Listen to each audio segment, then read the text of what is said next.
Me about you. Well, my name is Ron Gray, and I live in Gwynn. I live in Sands Township on M553. My wife and I moved here 20 years ago, and my mother was born at the Bell Hospital in April of 1922, so she'd be 100 years old just this year. And her father had moved down to the Detroit area and started a GMC dealership down there after working in the automotive industry for a while. And so she ended up living down there, marrying my father, and I was born in 1954. I'll be 68 years old this year. My wife and I have been married 40 years. We have 5 children, and 3 of them live downstate. My eldest son is he's into the banking business. He works was Flagstar, but he recently moved, I think, to Huntington Bank, just very recently, and then he's married, and his wife is a school teacher in the Holly School District. And they have 1 child, and she is pregnant with another. And my next son is an attorney, and he lives in the Grand Rapids area in Ada. His wife is an anesthesiologist. All 3 of them have undergraduate, all 4 of them, both my sons and their wives have undergraduate degrees at Northern. And then Holly went to the Michigan State School of Human Medicine, Gavin's wife, my second son, and then she went on to U of M to get her anesthesia degree, so she's an anesthesiologist in Western Michigan. And then our next daughter, Carly, has 3 children. Gavin and Holly have 2 sons, and they're 3 and 1. And then our daughter, Carly, has 3 children, and she lives here in Marquette. And she and her eldest daughter, our eldest grandchild, of which we have 6, she is 13, will be. And then my grandson is 9, and then our youngest granddaughter here in Marquette is 3. And then we have 2 other children. I have a son that lives down in Caledonia, which is right around the Grand Rapids area, and his wife-to-be, they're being married on August 13th, right after the primary here in Michigan. And then our youngest daughter lives in Milwaukee, and she's into the landscape business, and she has a very close, steady man that he was a professional hockey player. And Dawson's wife, to be on the 13th of August, she ran the Little Caesars here in Marquette and the one in Houghton, as well as Escanaba, I believe. She was running those 3. And then she left and went out to move with my son to Colorado. And then they moved back here. My wife had undergone some serious medical problems, and I don't gloat on it a whole lot, and we're not looking for anybody to have compassionate sorrow, because being strong Christians that we are, we accept what the Lord puts upon us. And but she had to go through 6 months of serious health dealings, and we lived in Grand Rapids for 6 months, from December until May. I'm running. I didn't know if you want to specifically ask me any questions. Yeah. So tell me about how your background has led you to running this race. Well, I've always been close to politics. My grandfather, as I mentioned, George N. Higgins, he was in the Michigan legislature, and he also was a senator, and he ran for governor in the Republican primary in 1964 against George Romney. He was soundly defeated, and Romney did go on to become the governor of Michigan. So I've been close to politics all along. I've almost run a couple of other times with my connections with the Republicans here in the Marquette area. And each time I've stayed back because I was involved in personal businesses that just didn't allot me the time to do it. We kind of semi-retired here, and then I was in communication. I've been supportive of Jack Bergman ever since he first got involved in the run to become our legislator for our Michigan congressman. And so I had just decided that I was interested when they approached me on this last run. Of course, my wife being ill, I said, I didn't think I would be able to do it. But then my wife was very adamant about me not having her be any kind of a reason why I would be cowering back from a run at this position. So I capitulated to her and the Republicans of this area and decided to run. And I'm basically running because I'm absolutely just not happy with what I see with what's going on in our government this day and age. And as you know, it says I'm a Christian conservative, and I would, foundationally base the fact that I am a strong Christian man. I've been reading Scripture my entire life. When I was a young man, my mother had moved around to quite a few different churches, so I learned a lot about theology from being an Episcopalian, a Lutheran, a Methodist, and all these different churches that I attended and went to Sunday school as a young boy. And I've been affiliated with the Lake Superior Christian Church here in Sands Township since we've been here for 20 years. I also coached the Marquette Redmond High School hockey team. In my adventure of that part of my life, I worked with Doug Garrow, Larry Carey. Larry is the treasurer of my campaign at this time. And we were teachers of hockey, and we taught our children, young men, we taught them a lot of things about life other than just hockey. We taught them principle, we taught them integrity, we taught them respect. We taught all these things, and we didn't coach. We weren't out there to participate in the game of hockey. We coached hockey to win. Our goal was to win hockey when we went out to play, and as I mentioned to you, we had a lot of times where we didn't win, but we always had a great successful program. Doug Garrow is a fabulous coach and a wonderful man to have anybody have their son be involved in a program that he is with. And Larry and I were full supporters of him. My background from Detroit, I worked in the automotive industry. I worked in automotive engineering. I worked for a company called Android Industries for probably 11 years. I also worked for John Deere, the heavy construction part of John Deere, the yellow side, not the green side. And I was involved in sales engineering for both of these companies, and I did that for a good 20 years. And then, my roots were always here in the UP. We always came here. We have a camp in the West Township of Dickinson County that's been in our family since 1929. The first camp was built in 31. My grandfather built a tar paper shack, and we've been coming here for our whole life. My son, the eldest one, will be 39 in October, and we came here the first time. He was born October. We were here on Thanksgiving of November of his when he was a month old. So that's how we've been coming here, and we've always come here. I've hunted and I've been in the UP my entire life and been coming here my whole life because we had a lot of family here. Mm-hmm.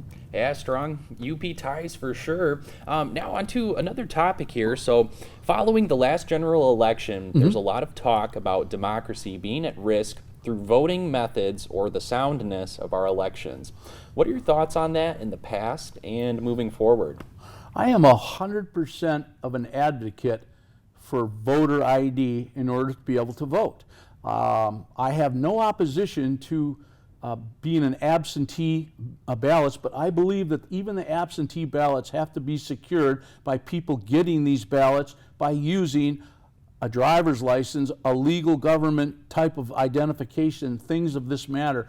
I am not in agreement at all of just sending out blank ballots going out there and any one of them can be used and counted. I believe that we need to secure a vote for one person, for one vote, and I'm very strongly to believe that that is how it should be done. I don't believe at all about being able to just, fill out similar to an application and just send it in and say, well, here's my vote, because just potentially it can lead to a lot of problems where there's a lot of potential votes that are coming that obviously haven't been done by the supposed people whose names are on that list. So I am a very much wanting to have a secure vote. Without a secure vote, you don't really have a secure election.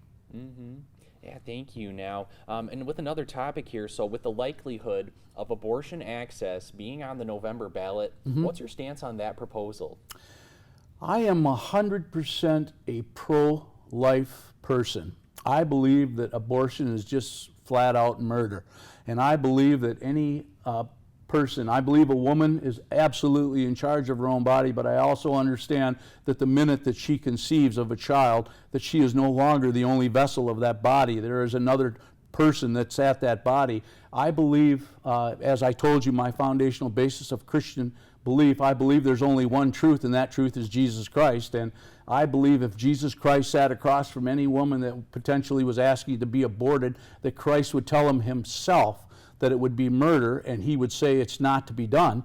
And he's not here to tell him, so I would be here to tell him on his behalf, because I've studied the Word, and I believe that there is only one truth, you know. So that's my position on abortion. Mm-hmm. I believe very strongly. I have 2 daughters. If my daughters were involved in a pregnancy, and my daughter-in-law is an anesthesiologist, if she came to me and said that you're going to lose your daughter if we don't take this child is not good, it's not healthy, it's not right, and if, you know, I would believe in the integrity of the medical practice field to determine that if there's something wrong, that a child needs to be aborted to spare the life of the mother, I would instantaneously go along with the sparing of my life of either one of my children. But based upon rape, or based upon, you know, my daughters having relations with men that ended up in a pregnancy, I would definitely not want to go and immediately, even in rape, you know, if my daughter's just been raped, the last thing I'd want to do is kill my grandchild that my daughter was carrying. So I wouldn't advocate for any even abortion of that sort. I think we need to have many improvements in the way that adoption's being done. My mother was a foster parent. We fostered 30 children in the family of me when I was growing up, and my youngest sister was adopted legally, and my eldest brother's full-blooded Japanese, and he was also adopted. So I understand about that process very much as well, because I lived it as a young man. Mm-hmm. Yeah, thank you for that. Now, if elected, what would you do to improve access to mental health care resources in the Upper Peninsula? Well, obviously, there's a lot of issues with mental health, and I am, you know, very much an advocate of continuing to develop governmental assistance in this particular procedure. I'm not a professional, obviously, at that. I'm not mentally or educated in that field. I know that there's a lot of problems with drugs. I know there's a lot of problems with suicides, and I think that a lot of these problems that are stemming from these types of illnesses, when you take God out of our government, and when you take, you know, family out of the equation, you are running into a lot of situations where people don't have any security of foundation. So they do things that are, sadly, you know, they'll go off into drugs and they'll go off into other things. I think myself personally, you know, the American dream is to be able to go out there and have the freedom to come and go as you please. I am not any kind of an advocate of any kind of socialism, and I see it happening all around. I have no understanding of why Biden is going over to the Middle East begging for oil when there's plenty of oil right here in our country. All he has to do is open up the Keystone line, begin the fracking that's there, and I'm not against the electric. I'm not against electric cars. I'm very much an advocate of a clean environment, but you can't just shut off what we've got going on. We can't say, well, from now on we're getting all of our food from the Europeans, and then no more corn, so the corn stands get shut down, the grocery stores get shut down, there's no food. There's plenty of fuel right here in our country. It is absolutely idiotic and stupid that we are not getting the things that we have right here that our country has to offer. And I am very much opposed to what's going on in regards to that. I think it's right here, and I think that right away we'll go from 5 to 3 immediately if we secure the ability for us to get all the product that we need at this time. I'm also a strong advocate of nuclear energy. I believe nuclear energy would be an absolute godsend, especially to us here in the UP. If they have a couple of different companies, of which Rolls-Royce is one, and there's another company, New Scope. I can't think of their name right this very second, but I have researched, watched a lot of their video. All of our American ships are being run by nuclear energy, from a small cruiser all the way up to an aircraft carrier, and all of our submarines. And we're not having problems with the electricity or people dying from radiation or anything.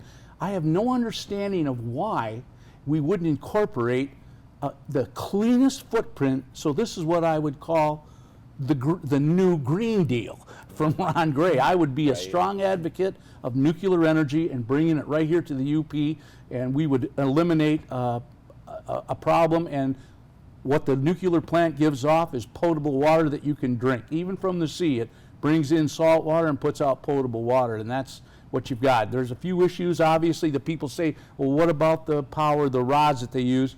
Well, there's a mountain out in Colorado, and you'll just have to research it to find out. It's called Yucca Mountain, and there's a lot of stuff can get buried deep into the granite of mountain regions.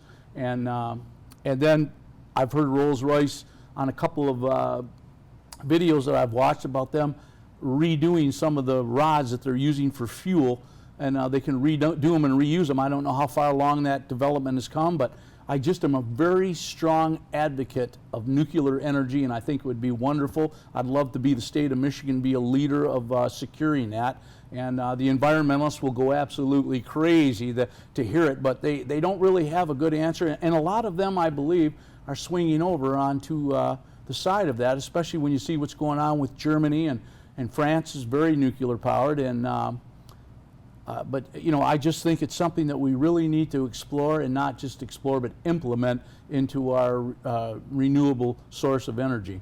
Mm-hmm. Yeah. Well, thank you. And now another topic here. If elected, what would you do to improve access to care for seniors in the Upper Peninsula? Well, I guess I qualify as a senior myself, and I'm very concerned about Social Security. You know, it's a lot of people are really very dependent upon Social Security. They say it's set to expire here in just a few short years without a renewable means of bringing on that money to people that were entitled to it from them giving into it for so many years of their life. So I am very strongly concerned about that portion of what we would do to keep that system intact. I don't have a solid answer as to how that would be done, how that financing would be done, because obviously there's just, you know, our deficit is trillions. And so anything that you're talking about expenditure, it just turns into a battle on both sides of the aisle. So I don't have anything that's concrete to say, you know, for instance, like discussing about the nuclear power for regenerating electricity for here, but these are things that all have to be continued, you know, always looked at and explored upon and delved into, and from both sides of the aisle again, and deciding that what actually needs to be done in order to keep our elderly people secure, because there's a lot of wisdom that comes from older people, and they learn a lot. You know, I can tell you, there's a lot of rich people, you know, the Rockefellers, you know, the J.P. Morgan, all the people of financial wealth of our country's past who were great inventors and great doers of things, they've all got one thing in common. They're all dead, you know, and so that is something that's going to be the fate of all of us. And so what we do while we're here is we, as Scripture again says, is you give an honest day's work for an honest day's pay, and what more can you expect? So I would expect to be involved in helping society and mankind to do what I could to help the people secure and make sure that, you know, that they're not starving or freezing to death, which brings us to line 5. I think it's very important that that line is redone. I think it's very important that Enbridge do dig 100 foot below the earth through solid granite and go from firmer earth on one side to the other and redo that line and make sure that the propane continues to flow into the UP, because I believe that there's going to be people that will freeze to death or starve to death. It'll be their choice if we don't keep that line intact. Okay, and Ron, this will be my last question. Do you have any message for undecided voters right now? I do. I am a man, as I said, I coach the Marquette Redmond High School hockey team. I know there's a lot of people that would be, quote unquote, from the left side or the right side. I would ask that anybody that's out there that's undecided, that I would ask for their support, and I would ask for them to support me from the basis of the man that I am, not from my party affiliation, that I am a man that advocates love. I love all people, and I would ask the people to support me foundationally based of how I am as a man, and I'm out there to help people from all aspects of life to live as comfortably as they can, and I would ask for their support for that reason more than my strict affiliation of being a Republican.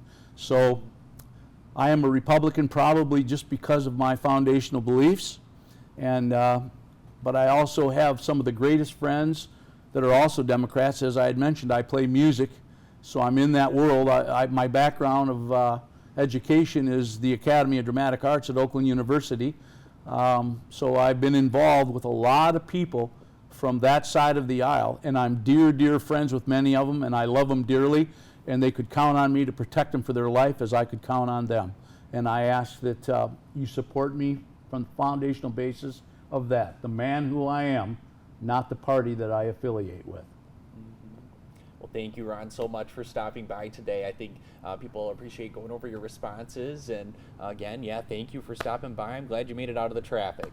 Okay, yeah, it was quite an ordeal to get here this morning, but here we are. So thank you, Jesse. Yeah.